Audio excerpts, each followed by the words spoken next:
All right, guys, this video here is by the channel Disturbin, requested by Underground. This case made me feel sick. That's all the information I have on this. Again, by the channel Disturbin. This case takes place in Scotland. On the 11th of December, 2002. Alan Geez, 2002. We're going back a bit. Menzies was born in 1972. Alan Menzies was born in 1973 in Fauldhouse, Scotland.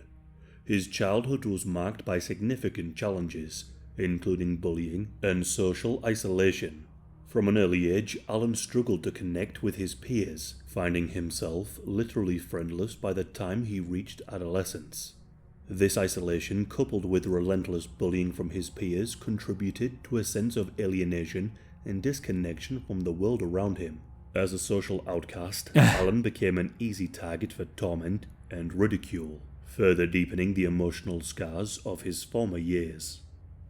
Alan turned to movies and video games as a coping mechanism, providing him an escape from the harsh realities of his daily life. Although he soon found an adoration and obsession for those who displayed power and violence, which included serial killers and Nazis. This dark obsession and adoration for those who had committed extreme acts of violence hinted at a troubled psychological state that would later manifest in violent tendencies. When Alan was around 14 years old, he committed a shocking act of violence. He attacked a fellow classmate named Brian Fell. Brian would later He attacked a classmate and he was only 14 years old? Jeez. Call the shocking event, saying, "I had heard a week before he had a knife in school and was going about telling how he wanted to stab me, but I didn't believe he would." A week later, I saw him in the corridor outside the English room, and he asked me to go outside for a fight, but like kids usually do. It's at this point that Alan rushed Brian and stabbed him with a large blade. Brian recalled feeling a blow to his side, and then narrowly escaping a thrust to his chest. Brian expressed a fear for his life during the incident, and explained that at the time, Alan had an apparent pleasure for killing animals with his bare hands. Oh, hell no. That's a major red flag for serial killers. Normally when they're younger, Jeffrey Dahmer and a lot of these very infamous serial killers throughout history, they would torture and kill animals when they were younger. That's a red flag. Anyone who wants to hurt and kill animals, it's a big red flag. Thankfully, Brian survived the attack, but was left with a 2-inch scar. Alan, on the other hand, expressed no remorse and spent 3 years in a Young Offenders Institute as a result of the disturbing attack. After serving his time, Alan was released and he attended college. It's here in college. Okay, hold up. He was 14 years old. He stabbed one of his classmates with a knife and only got 3 years in some boys' correctional home. Should have been there for at least 10 years. Where he became friends with someone who was also socially isolated, just like him. A 17-year-old named Thomas McKendrick. The two 17-year-olds were both considered to be outcasts, and they found solace in their similar social standings. They quickly formed a deep bond. United by their perceived social struggles, they became inseparable friends rather quickly. One night, Thomas suggested that the two watch a movie together, and he introduced Alan to the Queen of the Damned. Alan was entranced by the movie, and became especially captivated by the character Akasha, who was portrayed by the late R&B singer Aaliyah. I've never seen the movie, and never will as a parent. Yeah, I don't think I've ever seen that movie either. I've heard of that movie, Queen of the Damned. Yeah, I'm pretty positive I've never seen that movie before. Why doesn't he want to see the movie? Aaliyah. I've never seen the movie, and never will, as apparently it's terrible. But it involves vampires and a number of killings taking place. Oh, he says he's never going to see the movie because it's terrible? Okay. I thought he was going to say like the movie's cursed or something.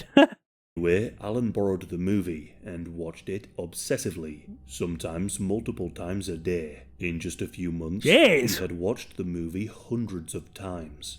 For Alan, the movie became more than just entertainment. His fixation with the movie escalated into hallucinations, where, at least according to him, he believed he could hear and see Akasha commanding him. In his distorted reality, Alan envisioned himself as the chosen one, destined to become a powerful vampire. Alan would later claim that as his obsession... Oh my gosh, Alan became obsessed with the movie. Now bro thinks he's like actually a vampire. Bro, you're not in the Twilight series. Move on with your life.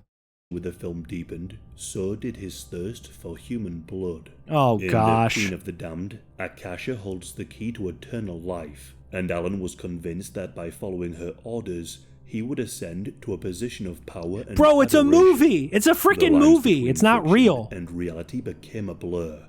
By the time that Alan reached 18, it became painfully clear to his parents that something was horribly wrong with the teenager. They frequently would hear him shouting, screaming, and playing parts of the film repeatedly in his room. He also became more erratic and more violent. Attempting to understand his behavior, Alan... Guys, if there's a movie I really, really like, maybe I'll watch it 2 or 3 times within like a couple year period. I'm not going to sit and watch the same movie 3 to 5 times a day, every day. That's a little obsessive. Alan's parents confronted him. He attempted to convince his parents of the existence of vampires, citing books and online sources, but this only worsened the situation when they didn't believe him. He explained to them that he wished to become a vampire, even going as far as bringing back animal organs and blood from a local butcher shop to consume. Oh gosh, bro, yuck. Alan hallucinated an invitation from Alea's character in the movie. He claimed that she promised him immortality and the power of a vampire, but in return, he must prove his worthiness by killing... Don't tell me he's gonna say kill his family, like his mom and dad. ...someone. And now we arrive to the 11th of December 2002. Alan and his friend Thomas share another evening together, watching the movie Queen of the Damned. However, Thomas had grown tired of this movie and suggested that they do something else for once, but Alan refused. As the night progressed, Thomas began to mock the movie and questioned Alan's obsession. Well, yeah, Thomas is like, bro, this is like the 100th time we've hung out and watched this movie. Can we please watch something else, for God's sake? Alan would later claim that Thomas then made insulting sexual comments about Akasha. He found this to be unacceptable, so he viciously and mercilessly attacked Thomas. So viciously, in fact, that Thomas was killed in what would become one of Scotland's most gruesome murders. After killing Thomas, Alan then hid the body. Days passed by, of course, without any sign of Thomas. His sudden disappearance raised concerns among his parents, who eventually contacted the police to tell them that he was last seen at Alan's house. The police questioned Alan, and he admitted that the two did have a recent argument, but claimed ignorance about his best friend's whereabouts. A routine checkup at Alan's home yielded a bizarre discovery: bloodstains. But Alan... Yeah, and guys, back in 2002, it would have been a lot harder to track down someone like what they did, because there wasn't smartphones in 2002. You know, they couldn't track your phone, and like GPS and stuff in vehicles wasn't really as big of a thing as it is nowadays. So it was a lot easier for criminals, you know, 20 plus years ago to get away with crimes, because there wasn't smartphones and cameras everywhere to catch people, you know. Explained it away as an accidental injury, leaving the police unconvinced, but with no substantial evidence. Days later, Alan encountered Thomas's mother in a supermarket and inquired about a product to remove bloodstains. Oh, Thomas's mother was, of course, alarmed by this peculiar question, so she reported it to the police. Detectives then returned to Alan's home, finding a shirt and pants stained with blood. Investigators then conducted a DNA test, and it confirmed that the blood belonged to Thomas. Yep, it's But Thomas, just a of day after course. the discovery of Thomas's bloody clothing, Alan overdosed. He came round by the time the DNA test had come back positive, and he was questioned overdosed? about his involvement What did he overdose on? Blood? in the disappearance of Thomas. But Alan continued to deny any involvement. Despite his uncooperative stance, the investigation gained momentum when a search team stumbled upon a shallow grave near Alan's home. Inside the grave, they found a body fitting Thomas's description. They found Tests Thomas. were conducted on the body, and tragically, it was confirmed to be Thomas. Damn. Thomas had suffered over 40 Well, I mean, we already knew it was Thomas who died, but it's still sad. stab wounds, coupled with extreme and severe head injuries. In fact, his head had been caved in. Alan was arrested and charged with the murder of his best friend, one of the only friends he ever had. The discovery prompted the police to question the motive behind Thomas's brutal murder. With the overwhelming evidence, Alan confessed to the murder. In a story that shocked and disturbed the police, Alan revealed that he believed himself to be a vampire. Guys, I wonder if Alan was like put to death, or I'm not sure what the laws are in Scotland in 2002, but I wonder if Alan, he's probably still in prison to this day. What would he be, 50 years old? He's born in 1973 or 72. He's probably still in prison, I assume. Hopefully they never let him out. And had only achieved this status by killing Thomas. He claimed he was driven to do so by visions and visits from Akasha, their character from the movie. Alan's bizarre confession unnerved the police, who struggled to even comprehend the horror story that he had presented. What I'm about to tell you is from Alan's perspective. On the 11th of December 2002, Thomas came over to his house, and despite Thomas's reluctance, Alan insisted on watching the film he had grown so obsessed with. He claimed that as they were watching, Thomas began to mock the film and the character Akasha. He said that as Thomas mocked the movie, he could see Akasha standing in the room, saying nothing but looking displeased. Alan told the police, Guys, imagine watching a movie so much that you see the main character in the movie just like standing in your living room. You start like hallucinating. I think Alan may have watched the movie one too many times. It was the look on her face. She wasn't pleased. Then she turned her back on me. I thought it was because Thomas had insulted her, and I let him get away with it. So Alan said he decided not to let him get away with it, and tensions escalated.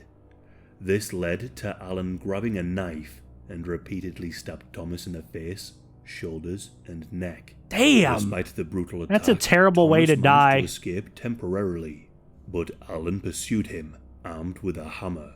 Thomas attempted to seek refuge in another bedroom, but Alan caught him and viciously bashed his friend's skull multiple times with the hammer.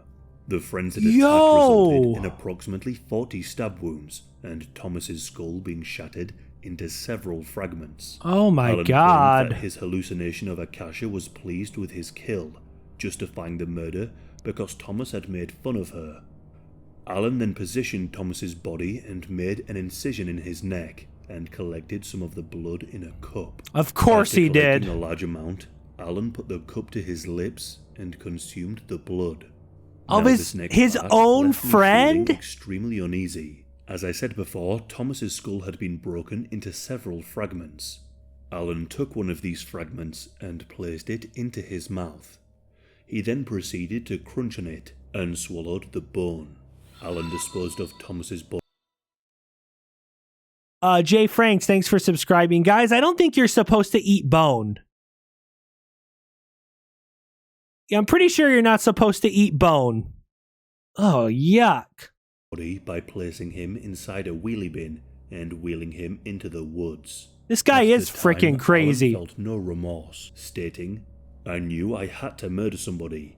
If you don't murder anybody, you can't become a vampire." He swallowed part of the skull. His own friend's skull. In court, Alan justified his actions by claiming he had been angry and was acting out. He confided in his aunt in the hospital, stating that he wanted to rebel against God. A psychiatrist by the name of Dr. Derek Chiswick diagnosed Alan as emotionally disturbed but not mentally ill, suggesting that he may have exaggerated his obsession. Pretty much, DW. The psychiatrist wasn't fully convinced that Alan was telling the truth and believed that Alan merely just enjoyed violence and sought to commit a gruesome crime. While he was in jail awaiting trial, Alan sent letters to himself, seemingly from fantasy characters, almost as if to appear mentally ill. He sent letters to himself? How does that even work? Alan claimed that his alter ego, who was named Vamp, had committed the murder. Vamp? And not him. How original, bro. To put forward Vamp? a plea on the grounds of diminished responsibility, but this was rejected. The jury deliberated for an hour and a half and found Alan to be guilty of murder. In the first degree. The degree. judge sentenced Alan to a minimum term of 18 years and called him an outright psychopath, evil, merciless, and dangerous. When Alan was asked if he wished he could undo the killing, he replied with a simple no. He said he was sorry for Thomas's family, but that otherwise he felt nothing. After the trial, he's a Alan's psychopath. family sold their home, and on the 15th of November 2004, Alan was discovered dead in his cell. It was found that he had taken his own life. He was only in prison for 2 years? He killed Thomas in 2002, and then they found Alan's body in 2004? Damn. Despite being a relatively lesser-known story, the case of Thomas McKendrick is considered to be one of the most gruesome cases in Scottish history. Damn, guys, that case was crazy. Left a like on it already. Yeah, guys, I think it's pretty safe to say that Alan guy was a psychopath. Pretty insane. Jeez.